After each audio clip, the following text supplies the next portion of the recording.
aquietai-vos e sabei que o Senhor é Deus. Aquietai-vos e sabei que o Senhor é Deus. Aquietai-vos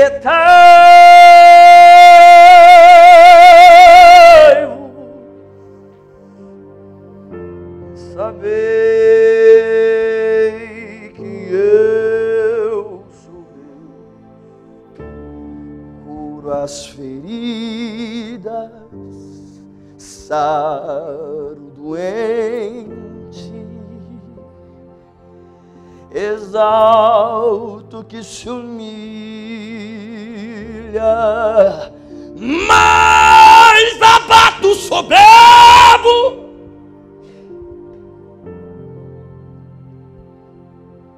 Mas dou graça ao humilde. Oh, aleluia.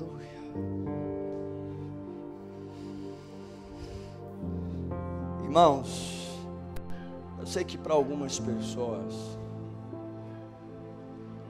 que não estão acostumados, a única prova cabal do que está acontecendo vem do reino dos céus.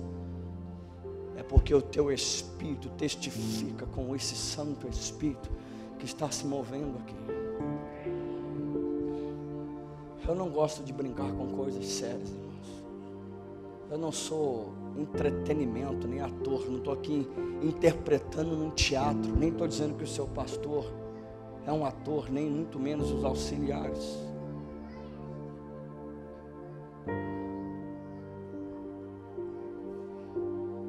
Nós estamos acostumados com uma liturgia, irmãos, programada pelo homem. E quando o Espírito de Deus quer mover, muitas pessoas que não estão ligadas com o Espírito não entendem. Há algo sério acontecendo no reino do Espírito.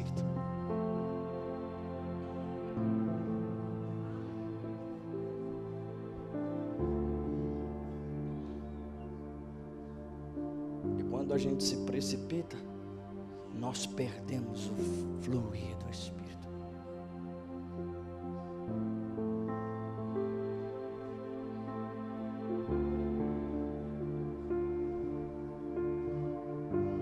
Você está preparado para encontrar com o seu Deus?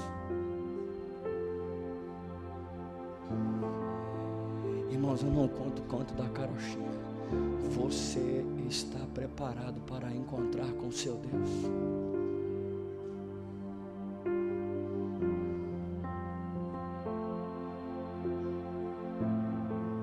Pois, você está preparado para se encontrar com o seu Deus? Talvez, querido, você não tenha nem mais relacionamento com Deus. Talvez Deus seja para você somente uma ponte para alcançar coisas.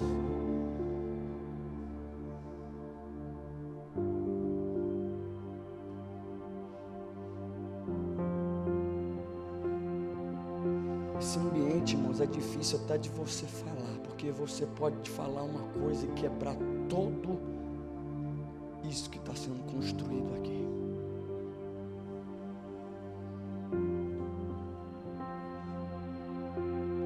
Igreja não é lugar para fofoca.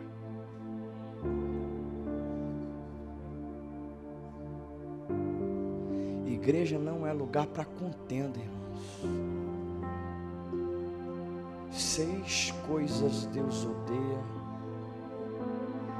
a 7ª Ele abomina.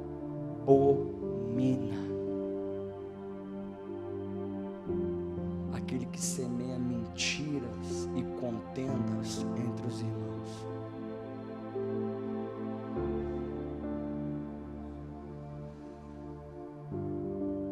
você está contendendo e está levando pessoas à contenda, bem veja que eu estou dizendo no dia de hoje, vai haver julgamento. É melhor se ajustar.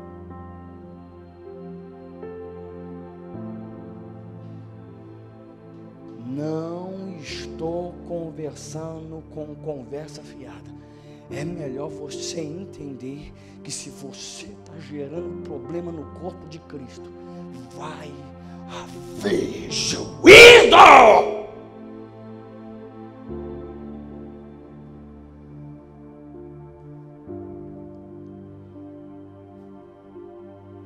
Hoje é o dia de você parar com isso.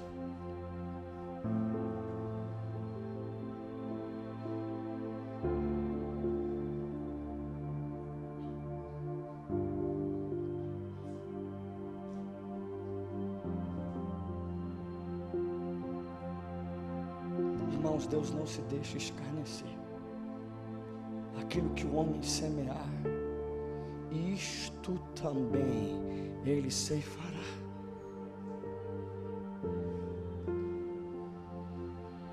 Se você semeia corrupção e carne, você vai semear morte, morte eterna.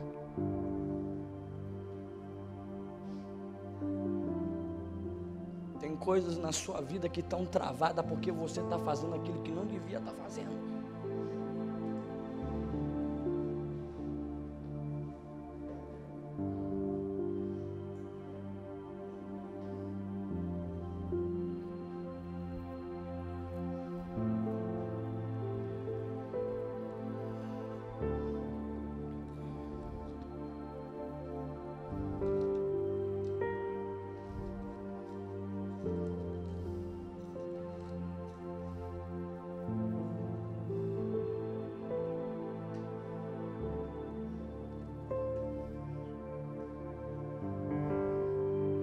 Há 6 atitudes que o Senhor odeia.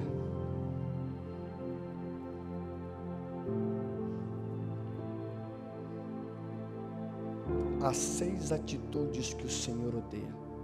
7 atitudes que Ele detesta: olhos arrogantes, língua mentirosas, mãos que derramam sangue inocente, coração que maquina planos perversos, pés que se apressam a fazer o mal e testemunha falso que espalha difamações e aquele que provoca contenda entre os irmãos.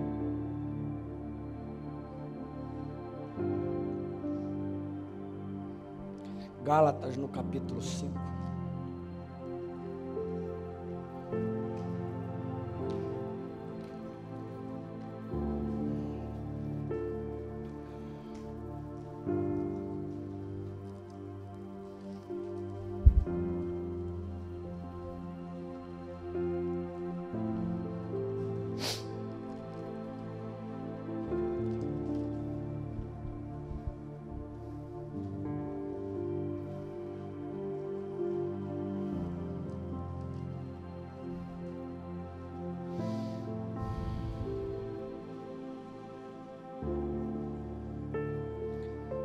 Gálatas capítulo 5, no verso 16 em diante, diz assim: portanto vos afirmo, viveis pelo Espírito, e de forma alguma satisfareis a vontade da carne.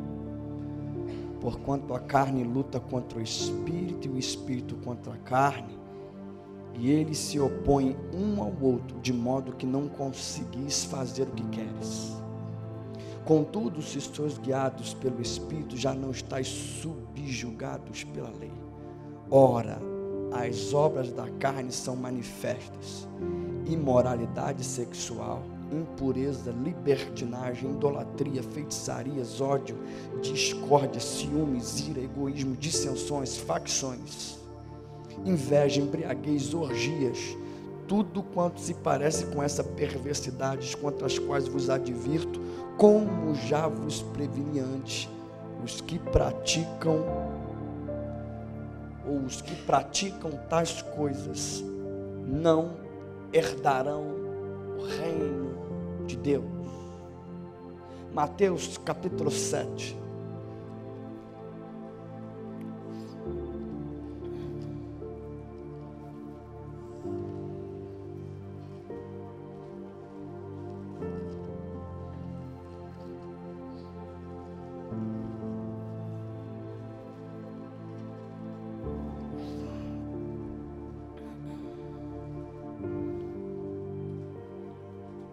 Mateus capítulo 7, verso 13 diz: entrai pela porta estreita, pois larga é a porta e amplo o caminho que levam à perdição, e são muitos os que entram por este caminho, porque estreita é a porta e difícil o caminho que conduzem à vida, apenas uns poucos encontram este caminho.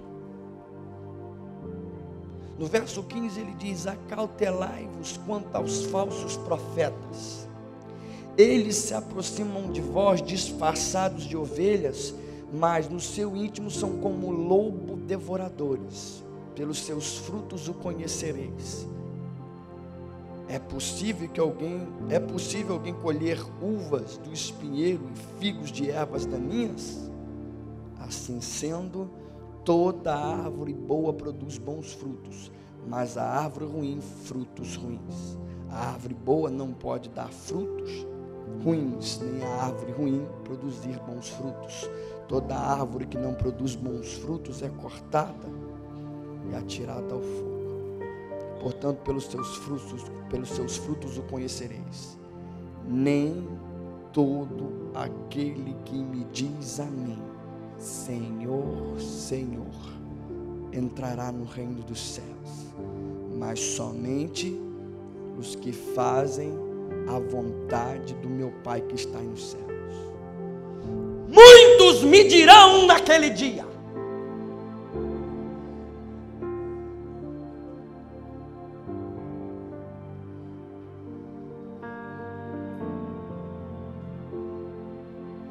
Senhor, Senhor, não temos profetizado em Teu nome, não temos profetizado em Teu nome não expulsamos demônios, em Teu nome não realizamos milagres. Então lhes declararei: nunca vos conheci, afastai-vos de mim, da minha presença, vós que praticais o mal ou a iniquidade. Eu li 3 textos para você. Eu fui no Antigo Testamento.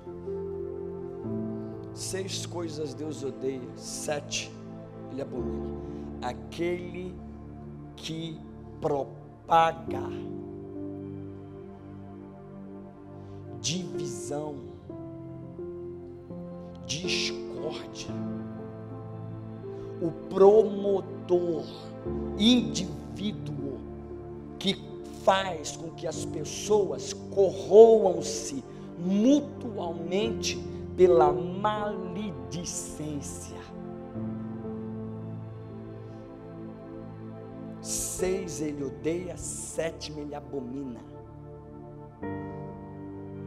Você já pensou um vaso sendo usado o dia inteiro, tanto xixi como defecando, e alguém jogar comida lá dentro e pedir para você comer? Isso é abominação. É intragável. Não se pode comer. Tão esdrúxulo o teu comentário, ou então o modo para que a gente entenda, para você entender que quando algo está fedendo,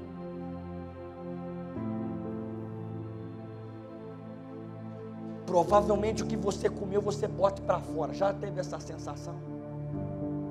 Já foi limpar banheiro depois que você comeu? E banheiro entupido? Você vomita, você sente mal, você sente nojo. Isso, querido, é uma ponta do que significa abominação. algo vil, sujo, maligno, inaceitável, intragável. Quando arremetia, você lê Gálatas no capítulo 5, ele diz: se você fizer as obras da carne, você vai morrer, porque o Espírito de Deus está lutando contra as vontades da sua carne. Carne e Espírito estão mutuamente lutando, e se você é tendencioso às obras da prática da carne, você fortalece a carne e pende, caminha para a morte. Mas se você mortifica as obras da carne pelo poder do Espírito, você vai ter vida, paz. Porque qual é o fruto do Espírito? Frutos do Espírito: longanimidade, paciência, domínio próprio, gozo, alegria, amor, longânimo. Mas as obras da carne: prostituição, ira, contenda, maledicência, fofoca, ira, egoísmo, orgulho, ciúme.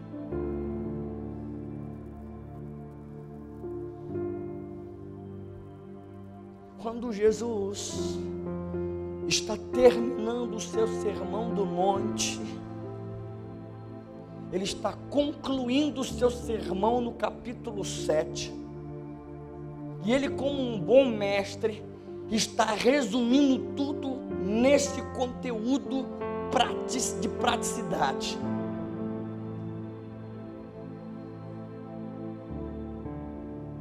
E o ponto que ele diz, querido, é: entrai pela porta estreita. Porque em Lucas, um indivíduo pergunta para Jesus: Senhor, são poucos os que se salvam? Nós não temos um conteúdo mais aprofundado do diálogo. Por questão disso, muitas das vezes nós entramos na conjectura, para tentar entender mais ou menos o que aconteceu, porque tinham discípulos seguindo Jesus. Ou tinha pouco porque a pressão era muita, ou tinha pouco porque o povo não dava crédito. E o indivíduo pergunta, talvez as duas coisas estejam vinculadas, presas umas na outra, para que possa dar margem de interpretação para algumas pessoas que possam não querer seguir Jesus, porque pode dizer: eu nem estou nem aí, e outros podem dizer: é muito difícil seguir Jesus.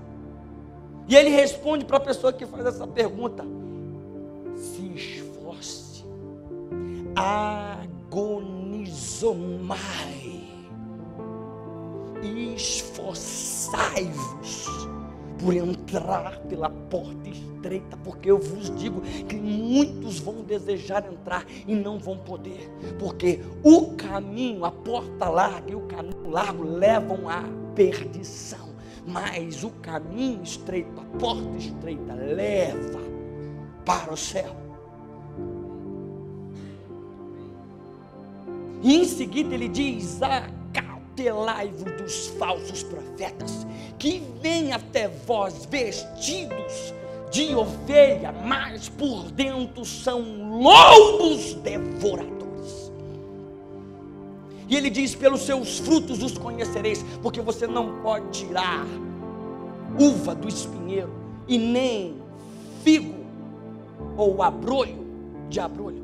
Porque, queridos, quando você não conhece o contexto histórico disso daqui, você pode superficialmente caminhar pelo que Jesus está dizendo. Jesus está dizendo algo muito sério. Jesus, querido, está dando uma conclusão de algo seríssimo que ele fala do Sermão do Monte. Ele diz: acautelai-vos do falso profeta, dos falsos profetas. Falsos profetas vão aonde tem aplauso. Falsos profetas vão dizer o que você quer ouvir e quer agarinhar pessoas que lhe dêem dinheiro. Falsos profetas estão vendidos por aquilo que podem obter pelo nome do Senhor. Usam o reino, usam Deus, usam a espiritualidade, botam assim, diz o Senhor, para benefício próprio. Falsos profetas não confrontam o pecado. Falsos profetas não dizem: o caminho largo leva para o inferno, o caminho estreito leva para o céu.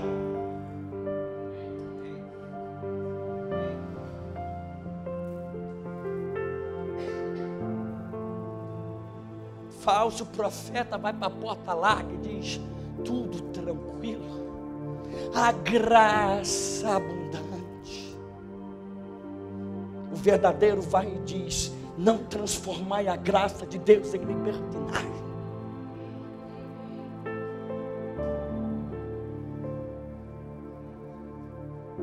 Nessa época, a uma determinada distância, você pegando do espinheiro, ou seja, olhando na mão, uva e a fruta do espinheiro, elas são parecidas, misturadas um monte. Não dá para discernir, só tem um modo de discernir o fruto do espinheiro e a uva: comendo. Figo e abrolho se parecem, só discerne-se comendo. Sabe o que Jesus estava dizendo? Você precisa prestar atenção no que o profeta está dizendo para você, dentro desse contexto que eu acabei de ensinar a vocês. O que ele está dando, está fazendo vocês, mesmo que esteja em agonia, e a palavra agonizomai é a agonia da excelência, daquele que disputa como um atleta a Olimpíada, é aquele que se afadiga dia a dia em treino para poder passar no teste e competir com os demais de elite.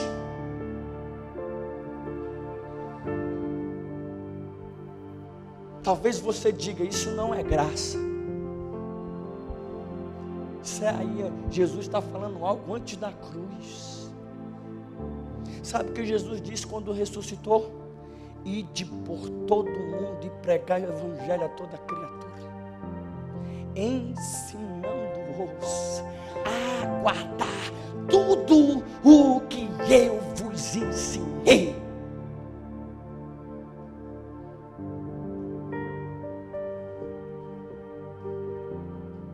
Muitas pessoas estão dizendo que Deus é bom, e a fofoca é uma coisa assim, muito gospel.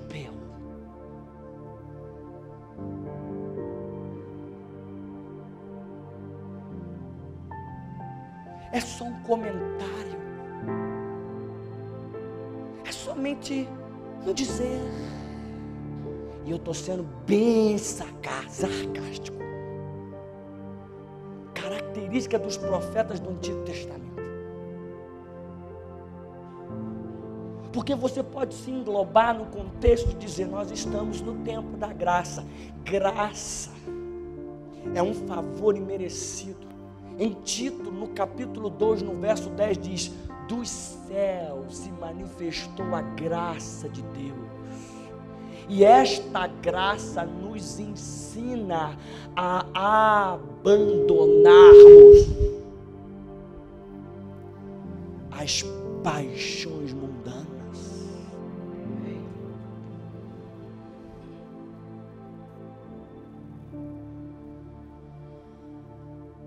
Sabe, algumas pessoas, irmãos, morreram e acharam que estava indo para a glória e foram para o inferno. Por quê? Porque Judas disse que muitos mestres se infundaram, entraram falsos profetas na igreja, dizendo que a graça de Deus é permissão para pecar. Graça significa que Deus, em seu amor gigantesco, permitiu, concedeu, dá espaço, tempo para que você se arrependa e largue a sujeira e a iniquidade. Ou não sabeis vós que o amor de Deus vos leva ao arrependimento? O amor de Deus não é para continuar pecando, é tempo para abandonar o pecado.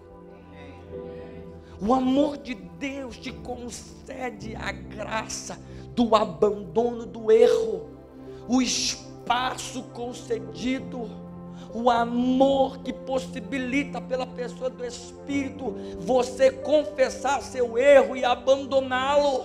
Isso é o amor de Deus. Mas está nesse amor em iniquidade, pecando, sabendo que é pecado e se escorando em que Deus é amor, é transformar a graça em libertinagem, e o fim é a morte.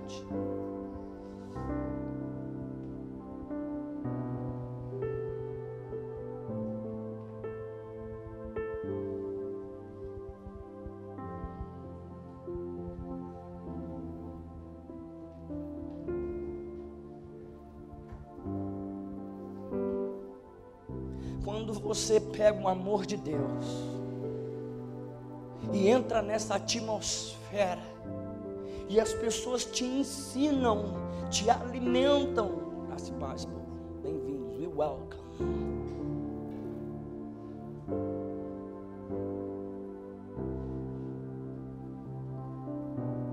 Judas disse: irmãos, o meu desejo era escrever, falar da nossa fé comum, que foi dada a todos os santos, a doutrina, o ensino, o que Jesus ensinou, o que os apóstolos escreveram. Irmãos, que coisa gloriosa, queria tanto compartilhar, mas observando, vendo, analisando, e a carta está num contexto de guerra, de militarismo. O contexto da carta de guerra é de um general falando a pessoas,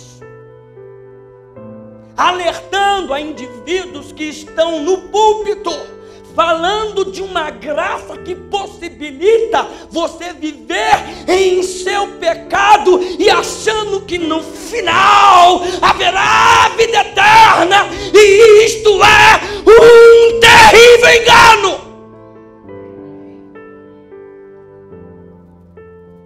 Porque mestres entraram na igreja e falam o que os ouvidos querem ouvir.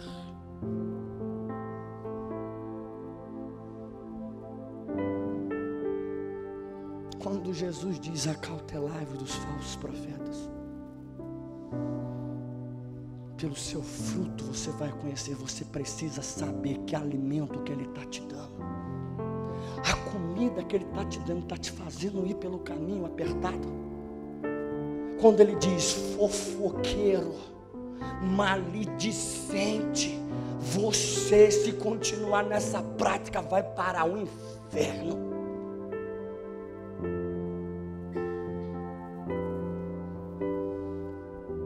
A prática da fofoca, da maledicência, deixa eu te esclarecer.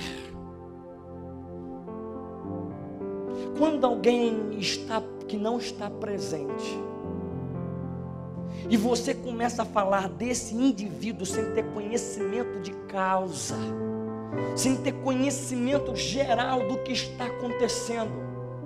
Eu não estou falando, querido, de um julgamento onde você já tenha o conhecimento da causa, que pelo senso do julgamento, o senso da análise, você entender o que está acontecendo. Porque Paulo disse: não há ninguém no meio de vós com sabedoria para julgar a causa. É necessário com que vocês levem a juízo, para a vergonha vossa, se vocês hão de julgar os anjos. Quanto mais essa questão, não existe ninguém, irmãos, eu não estou falando do julgamento hipócrita, em que você vive e diz para o outro não viver. Isso é hipocrisia. Julgamento, querido, exige análise, senso crítico, Você precisa entender como é que você vai saber quem é o falso profeta sem executar, exercer assentimento de análise.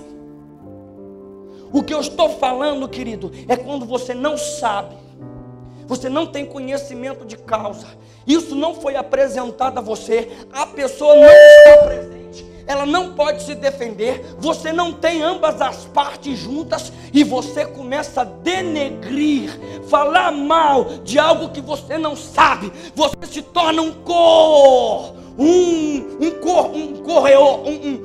poder de destruição. Você se torna alguém que vai corroer a vida do outro. Você mata a influência do outro. Você se transforma num assassino. Você separa amigos. Você destrói casamentos. Você destrói pessoas. Você destrói ministérios. Você faz coisas porque a língua é um mal incontido. Um pequeno membro que se gaba de coisas. E aquele que não tem domínio da língua não é perfeito. Enquanto, querido, não haver temor do Senhor, você se enquadra no que Paulo disse. Eu disse, outrora vos avisei e falei. Eu li para você Provérbios no capítulo 6. 6 coisas Deus odeia, 7 ele abomina. Aquele que semeia contenda entre os irmãos. Você é um promotor de fofoca, de maldizer, de criar dano, de inventar, de falar, de ser o papagaio, o telefone sem fio, sem conhecimento de causa. Você é um homem ou uma mulher que está gerando contenda no meio do povo de Deus. Vai haver juízo. Vai haver juízo. Porque a Bíblia diz que se você toma ceia sem julgar o corpo, você toma para si juízo. Porque o contexto é avalie-se o homem a si mesmo. Porque se ele se avaliar, ele não é julgado pelo Senhor. Veja que eu vou dizer direta, viu, fofoqueiro? Vê que Deus está te avisando, viu, camarada? Deus está te avisando. E é um aviso atrás do outro. Não sou eu que digo, tem outros vindo falando. Eu vou dizer para você que empresta o ouvido para o fofoqueiro. Tu está no mesmo trilho. Está enganchado no mesmo trem.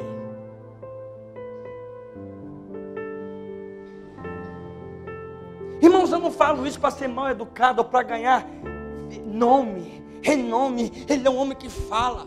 Isso, querido, me causa muitas das vezes não ser chamado para ministrar. Eu não estou falando de mal ou má educação.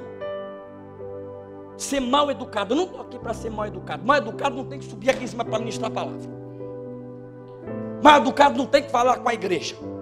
Mal educado tem que sentar no banco e aprender bons modos. Mas como uma unção profética, querido, eu não posso deixar de te falar. Porque quando eu subo aqui, eu estou na torre. E eu vou falar o que o Senhor mandar eu falar. E não falar o que Ele me revelou para não falar. Não estou aqui para provar nada para ninguém, não. Porque no dia do julgamento não vai estar tu lá, não. Quer dizer, você vai estar lá vendo eu sendo julgado.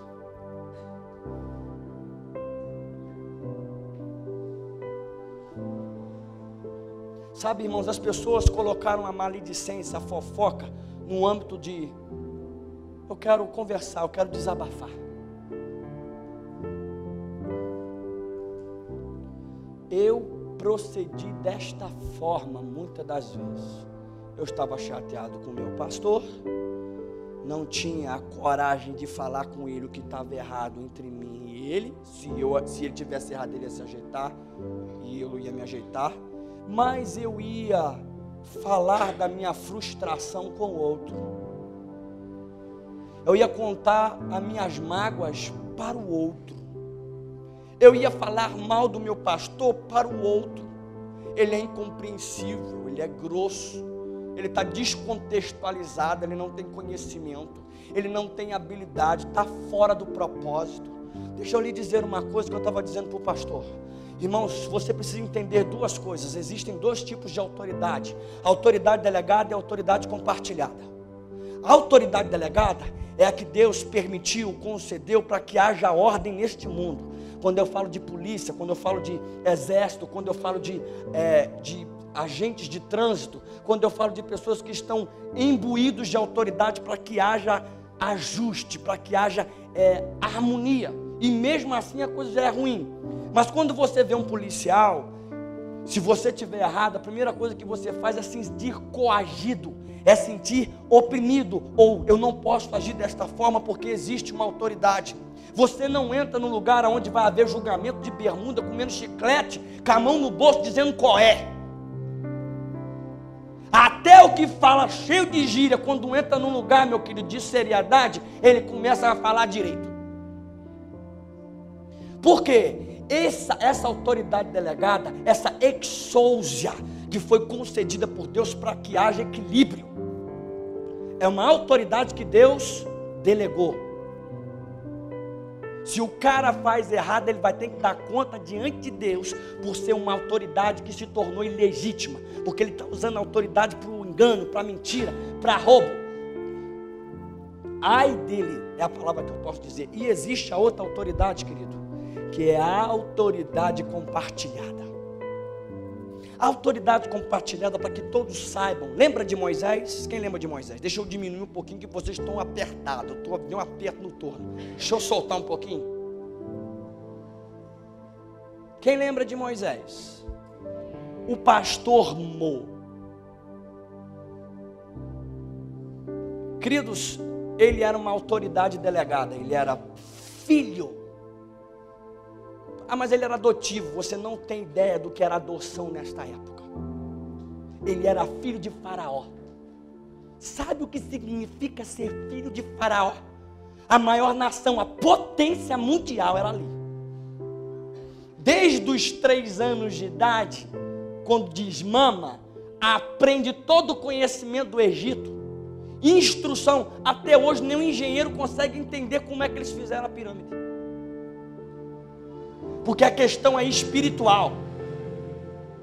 O ensino está no âmbito espiritual.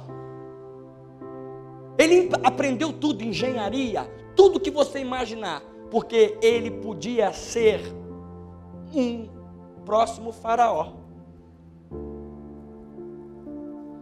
E como ele tinha um chamado nos vislumbres do que aprendeu da mãe, no que ouvia da mãe e no âmbito espiritual, até porque o Egito era um lugar impregnado de coisas espirituais. Num momento desse, Deus começou a compartilhar com Moisés que ele havia de ser libertador. Sabe o que ele fez? Sai, e aí vai tomar atitude de libertação. No poder que ele tinha delegado, ele conseguiu fazer somente isso: libertar somente um Egito. Matou um egípcio e libertou um hebreu. E fugiu. Com todo o conhecimento. Porque você acha que o cara que ele matou ia reagir? Ele era o príncipe do Egito. E ele matou o egípcio para libertar um hebreu. Foi a única coisa que ele conseguiu fazer e teve que fugir, porque se despencou, desmoronou toda a sua autoridade delegada. Passa-se 40 anos no Egito.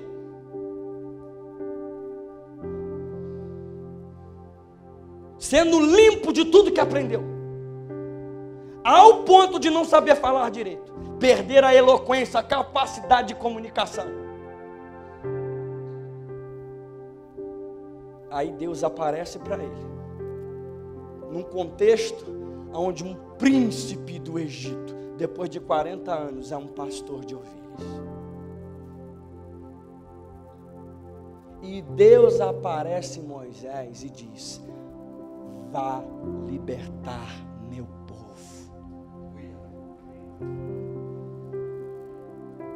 Queridos, Deus não vai usar tua capacidade para fazer aquilo que é espiritual.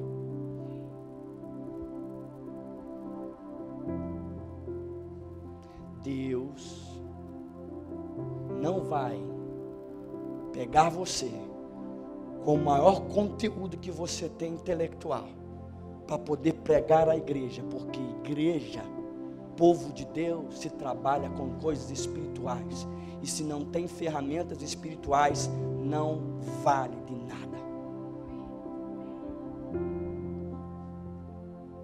Quer dizer que ele não pode agregar? Isso é com Deus, porque todo dom perfeito vem do Pai das luzes. O problema é que quem não sabe que o dom é perfeito vem do Pai das luzes, diz e acha que é dele. Deus rejeita o soberbo, mas dá graça ao humilde.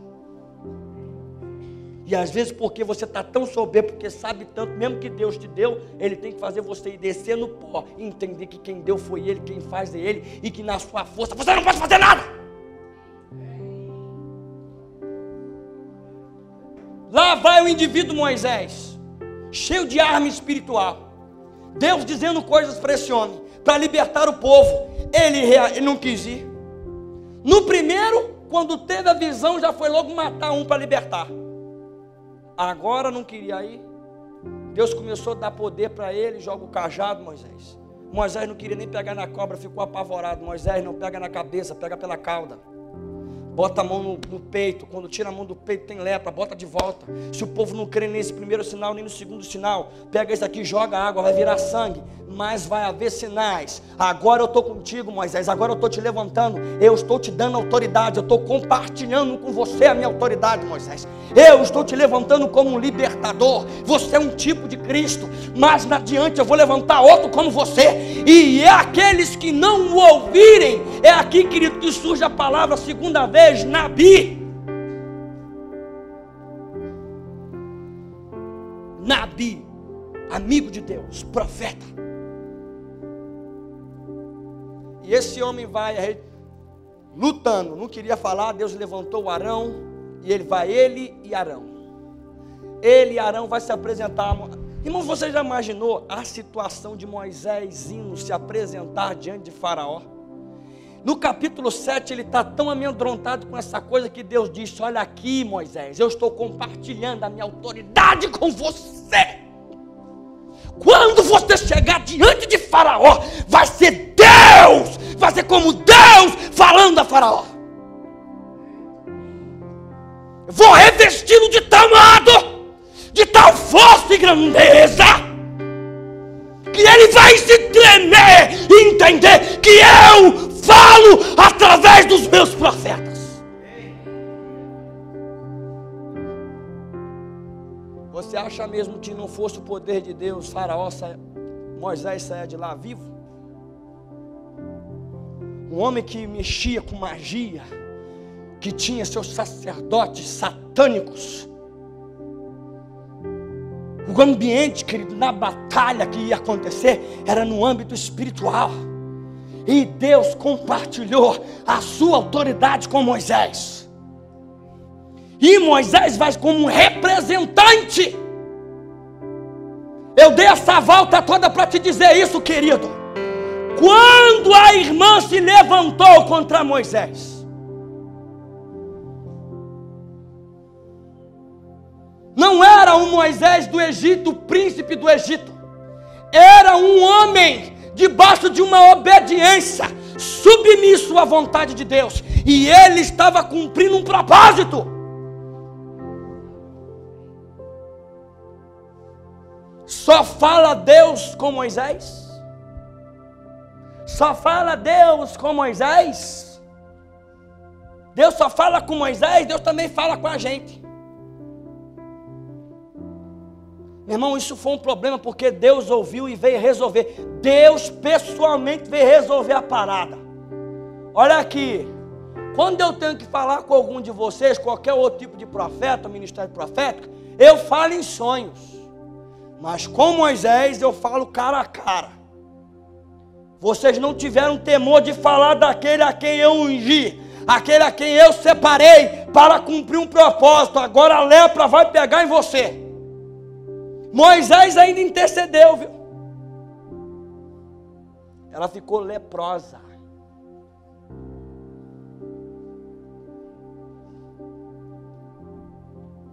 Então, meu irmão, quando você fala mal da polícia, em última instância, tu está falando mal de Deus.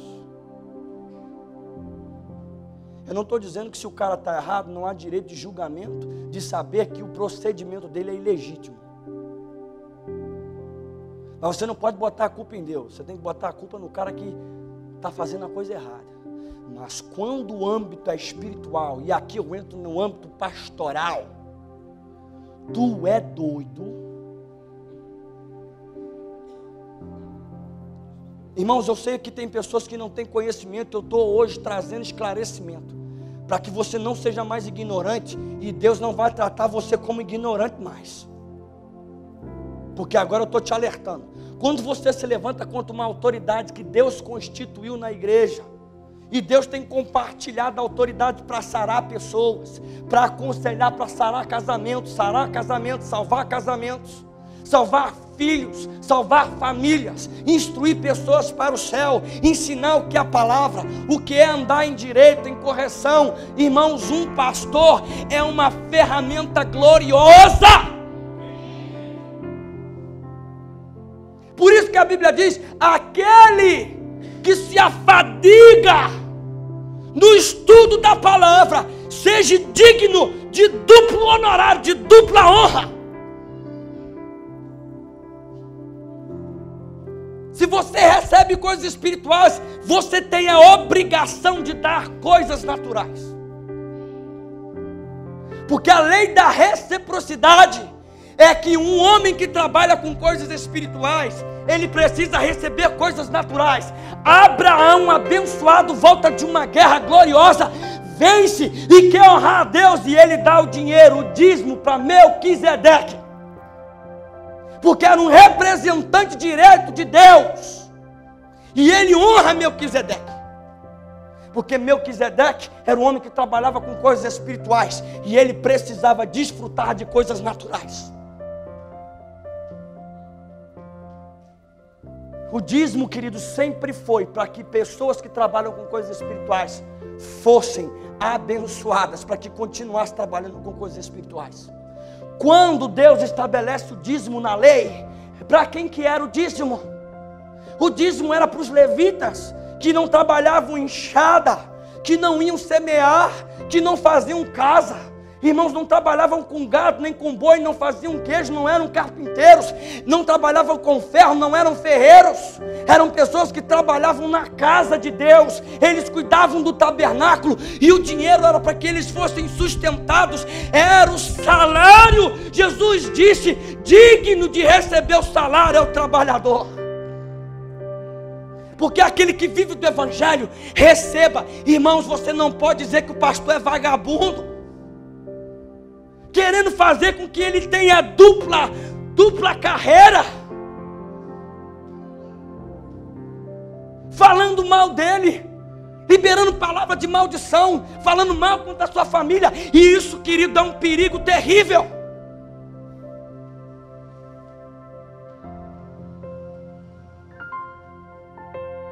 Eu vim num culto domingo para ver a palavra de incentivo. Disseram que era o profeta. Vai vir em casa, vai vir em carro.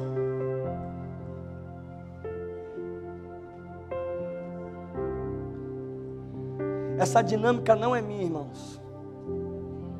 O Espírito Santo me dá essas dinâmicas para dar alívio, eu percebo.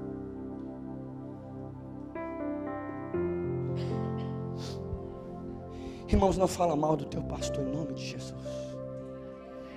Não fala mal dos teus pastores.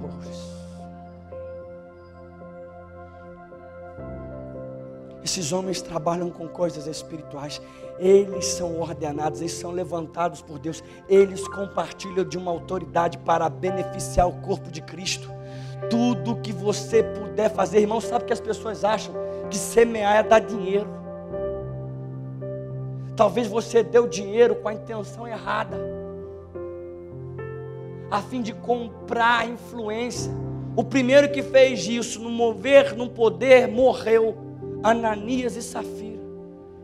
Deus conhece a motivação do teu coração. Talvez você não deu dinheiro, mas a motivação por dentro, eu quero dar, eu quero abençoar, eu quero honrar a vida dessa pessoa.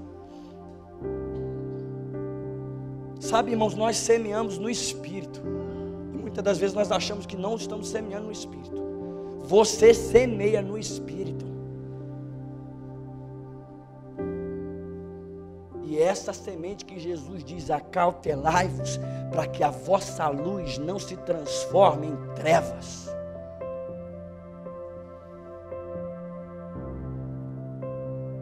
Mas eu só tenho 10 reais. Lembra o que nós fizemos aqui ontem? Quem estava aqui ontem? Nós honramos a vida do pastor com recurso financeiro. Por quê, irmãos? Porque o homem que trabalha com coisas espirituais, ele precisa ser mantido por coisas naturais. E você que trabalha com coisas naturais, que precisa de coisas espirituais, precisa ser honrado com uma boa palavra, com um bom estudo. Por isso que a Bíblia diz, aquele que se afadiga na palavra, no estudo. Irmãos, o pastor Cristiano está aqui, às vezes é 12 horas agarrado num texto para poder te abençoar. Aí o pastor lá está com a palavra na mão, está lendo. E aí, pastor, está fazendo o quê? Estou trabalhando, meu filho. Daqui a pouco volta, o pastor está passando a enxada. Ei, pastor, está trabalhando agora. Agora você está trabalhando. Não, querido, agora estou descansando.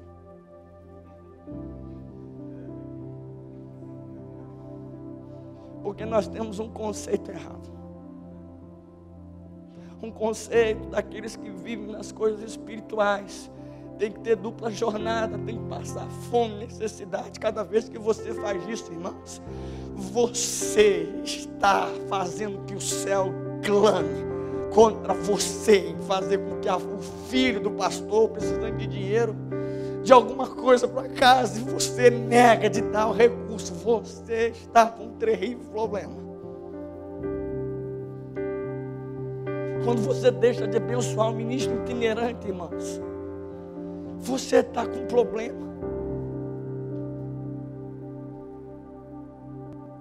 As pessoas têm sofrido às vezes com o ministério itinerante e tem que trabalhar, tem que ter dupla carga, tem que se afadigar e fazer coisas naturais, mas ele foi chamado para trabalhar com coisas espirituais. Mas as pessoas ficam achando que não, que ele é vagabundo, que ele tem que ralar, que ele tem que se matar. E isso não condiz com as escrituras, não tem fundamentação bíblica.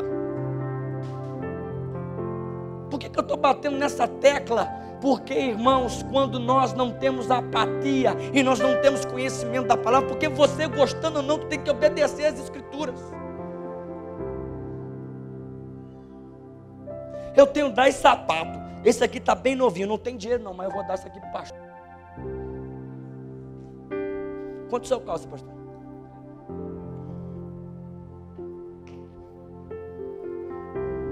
Está aqui, mais um. Né, irmãos? Quando a gente não tem dinheiro, a gente faz assim.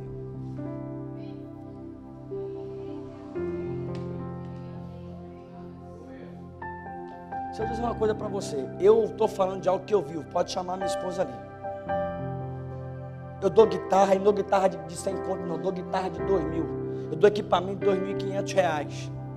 Eu dou relógio de 13 mil, querido. Eu não estou preocupado com isso, não. Quando eu tenho que fazer, eu faço. Eu obedeço.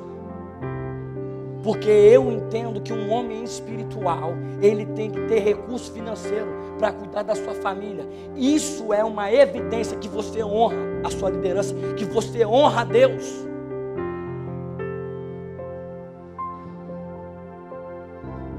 Pare de falar mal do seu pastor e honre. Eu não tenho dinheiro para comprar a caixa de bombom. Compre o bombom.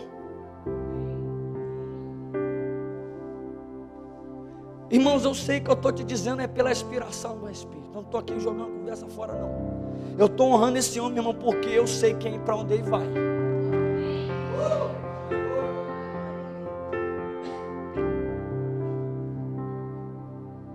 Olha aqui, camarada. Tu tá achando que eu fico conversando com ele para falar o que eu estou falando? Tu tá enganado. Estás enganado.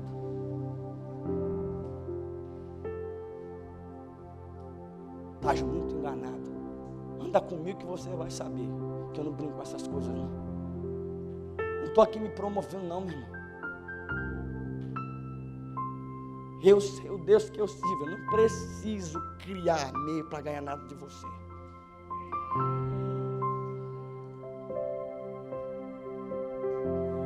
Eu não estou falando isso para te confrontar, mas tem alguém aqui que precisa ouvir o que eu estou falando. Honre o seu pastor. Se ele não está dando bom alimento, querido, você tem por direito de dizer: pastor, a tua administração está meio aguada. O senhor está precisando de livro? O senhor está trabalhando? O senhor está orando? O senhor está passando alguma coisa? Não é com confronto não, irmãos. É reconhecer, porque você sabe quando um homem está ministrando a palavra, você sabe que ele está cheio de Deus. De repente a coisa começa a diminuir, porque às vezes a pressão espiritual, cara, eu estou passando uma pressão espiritual, me ajuda em oração. Pronto, pastor. Não, irmão, eu não estou orando como antes, eu estou tendo que sair para levantar recursos. O povo está me cobrando, as cobranças estão chegando. É mesmo? Quanto é que tu está devendo? Me dê as contas todinha aí. Vai bater no diabo para abençoar a gente de novo. Vai buscar o Senhor para abençoar a gente de novo. Irmãos, essa é a mentalidade que a igreja tem que ter. Eu não estou falando dos indivíduos que têm roubado a igreja, que têm usado o nome do Senhor, porque o contexto que eu li para você é: vocês usaram o meu nome para virar celebridade. Eu vou concluir com isso. Abandone a maledicência, porque, querido, é a maior ferramenta de morte, de separação, de destruição, de dano que a igreja sofre. É quando alguém começa a usar a língua para gerar contenda. Racha a igreja, pessoas saem da igreja, pessoas perdem a salvação. Você sabia que Paulo vai dizer que aquele que destrói o corpo de Cristo, Deus o destruirá? Se você está usando a tua língua para destruir pessoas, essa pessoa se perde, tu vai se perder também.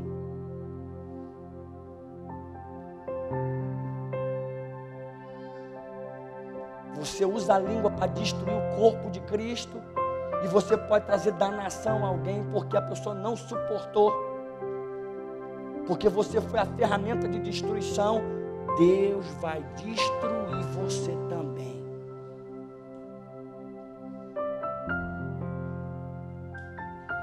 É uma honra ter servido vocês. Foi uma honra estar aqui. Foi uma honra, irmãos. Toda vez que eu venho para cá, eu sou muito beneficiado. Sou muito honrado. Quero agradecer cada pessoa que tem cuidado da gente na casa de Regiane, né? Regina, obrigado. Eu não sei onde você está, mas eu estou aqui publicamente falando que, se ela assistir, tem cuidado da gente. Pastor, obrigado pelo alimento, obrigado pela comida, por nos receber na sua casa.